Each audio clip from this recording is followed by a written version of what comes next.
Good morning বন্ধুরা। আর এখন বাজে সকাল 11টা।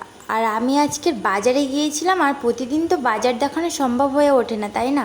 কারণ আমাদের প্রতিদিন নিত্যনৈতিক জীবনে প্রতিটা একঘেয়েমি কাজ কারোর দেখাতে নেই, আর বিশেষ করে ব্লগারদের ক্ষেত্রে এটাই বলবো। তো জিরেগুলো আমি ভালো করে পরিষ্কার করে রেখেছিলাম, তবু একটা কোথা থেকে পোকা চলে এলো জানি না। তবে যাই হোক, সেটা ফেলে দিলাম আর দিয়ে নেড়ে চেড়ে আর এখন নেব।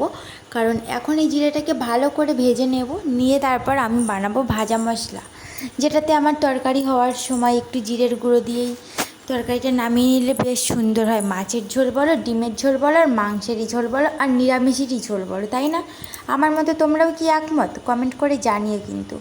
আর আমি জিরের সাথে দিয়ে দিয়েছি কয়েকটা মরিচ, আর এই মরিচ দিয়ে দিলে তাও অনেকটা লঙ্কার কাজ করে তরকারিতে। অল্প পরিমাণ লঙ্কা দিয়ে আর এই যে জিরে মরিচ গুঁড়ো দিলেই কিন্তু তরকারিটা বেশ সুন্দর হয়ে ওঠে, তাই না? কি বলো তোমরা? তো যাই হোক, এটা ভাজার পরে এখনও মাছটাও ভেজে নিয়েছি। আর এগুলো হলো নদীর গাংখয়রা মাছ। আর এই মাছগুলো আমাদের পিয়ালি বাজারে নেয় 320 টাকা, মানে 300 গ্রামের দাম শুধু 20 টাকা। বিভিন্ন জায়গায় বিভিন্ন রকমের দাম নেয়। বেশ টাটকা টাটকা বলে এই মাছগুলো বেশ গোটা গোটাভাবেই ভাজতে পেরেছি, আর ভাজতেও সুবিধা হয়েছে। আর আমি তো রান্নার সময় হলে আমার মেয়ের যে এত মানে দুষ্টুমি করে, সেটা তোমরা না দেখলে বুঝতে পারবে না। যাই হোক, আর এখন তো পড়ে গেছি, মানে চলে এসেছি শ্রাবণ মাস। তো শ্রাবণ মাসে নাকি সবুজ চুড়ি পরার অনেকটা বিশেষ গুণাবলী রয়েছে, মানে মনে করা হয় আর কি, যে শ্রাবণ মাসে সধবারা, মানে বিবাহিতরা আর কি, চুড়ি পরলে নাকি স্বামীর মঙ্গল হয়, অনেক স্বামীর দীর্ঘায়ু হয়। তবে সবাই তো এটাই বিশ্বাস করেই পড়ে, যে যেটাতে শুভ কামনা বোধ করেই। তো আমিও অ্যাটলাস্ট পড়ছি আমার বরের হাত থেকে, ঠিক আছে? ও তো বিশ্বাস করছিলই না কেউ, মানে আমি তো নিজেই অবিশ্বাস্য, তারপরে অনেক জায়গা থেকে জেনে নিলাম। তো তোমরা পুরো ভিডিওটা দেখতে থাকো বন্ধুরা, কেমন লাগছে জানিও। শ্রাবণ মাস বাবার মাস, তাই তো শ্রাবণ পূর্ণ মাস। এই শ্রাবণেই বাবার মাথায় ঢালবি যদি জল। দলে দলে চল সবাই তারকেশ্বর চল, দলে দলে চল সবাই তারকেশ্বর চল। নিমাই তীর্থের ঘাট থেকে জল ভরা ঘট নিয়ে বাকি বাবার মাথায় ঢালবি যদি বাবার ধামে চল। দলে দলে চল সবাই তারকেশ্বর চল, শৈব তীর্থ পুণ্য ধাম তারকেশ্বর চল। দলে দলে চল সবাই তারকেশ্বর চল, শৈব তীর্থ পুণ্য ধাম তারকেশ্বর চল।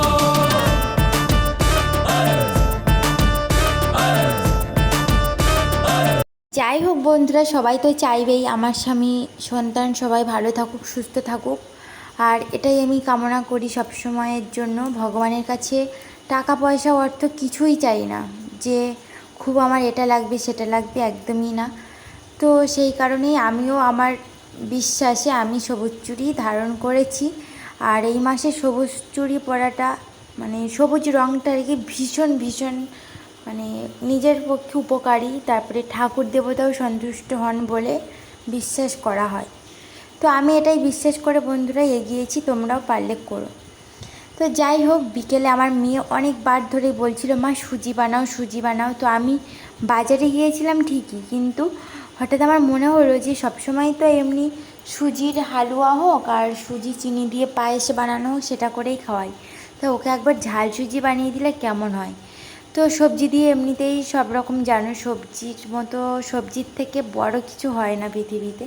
তাই জন্য ওখানে ক্যাপসিকাম কুচি, গাজর কুচি, আলু কুচি সব নিয়ে ধুয়ে রেখেছি। আর এখানে কারি পাতা নিয়ে নিয়েছি, আর নিয়ে নিয়েছি পেঁয়াজ আর দুটো লঙ্কা। লঙ্কাগুলো তো আমি ছোট ছোট করে কুচি কুচি করেই দেবো, না হলে ঝাল হলে আবার মেয়ে খেতে চাইবে না। আর এখানে বাটিতে অল্প করে ঘি নিয়ে নিয়েছি, আর এখানে নিয়ে নিয়েছি সর্ষে। আমি আমার মতো করেই বানাচ্ছি, সেটাই তোমাদের শেয়ার করছি। ভালো লাগলে অবশ্যই আমার চ্যানেলটিকে সাবস্ক্রাইব করো, লাইক করো। তারই মধ্যে আমার মেয়ে দুষ্টুমি করা শুরু করে দিয়েছে। আর এখানে নিয়ে নিচ্ছি সুজি। এই কয়েকটি উপকরণ লাগছে বন্ধুরা, আর আমি এই কটাতেই করে রাখছি। বেশিরভাগ সবাই ইউজ করে শুকনো লঙ্কা, কিন্তু আমি এখানে কাঁচা লঙ্কা ইউজ করছি। আর এখানে দেখো সব ভাজাই চলছে এখানে, মানে আগে এটা অল্প তেলে ভেজে নিচ্ছি, মানে সেদ্ধটুকু করে নিচ্ছি। তারপরে এই যে পোড়া পোড়া অবস্থা হয়ে গেছে, তারপরের স্টেপ হলো এটা। আর আমি ফার্স্ট টাইম ঝাল সুজি করছি, আগে একবার হয়তো করেছিলাম, তোমাদের ভিডিওতে শেয়ার করেছিলাম কি না বাট আমার মনেই পড়ছে না। তারপর দেখো বাটি থেকে সব একে একে ঘিগুলো আমি দিয়ে দিয়েছি।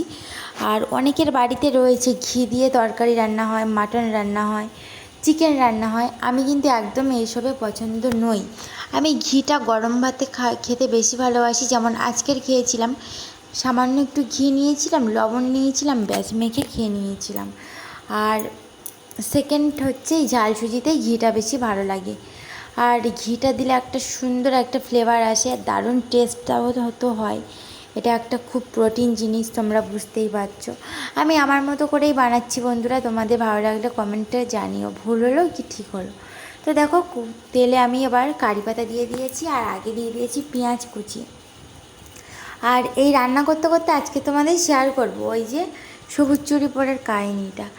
তো আজকের একটা মানে শ্রাবণ মাসের ফার্স্ট শনিবার, তবে আমার না খুব ইচ্ছে ছিল জানো তো যে বিপত্তারিণী পুজো করব। তবে কিছুদিন আগে বিপত্তারিণী পুজো হয়ে গেছে, তবে অলরেডি আমি ভেবেছিলাম সামনের শনিবার মানে আজও কিন্তু বিপত্তারিণী পুজো।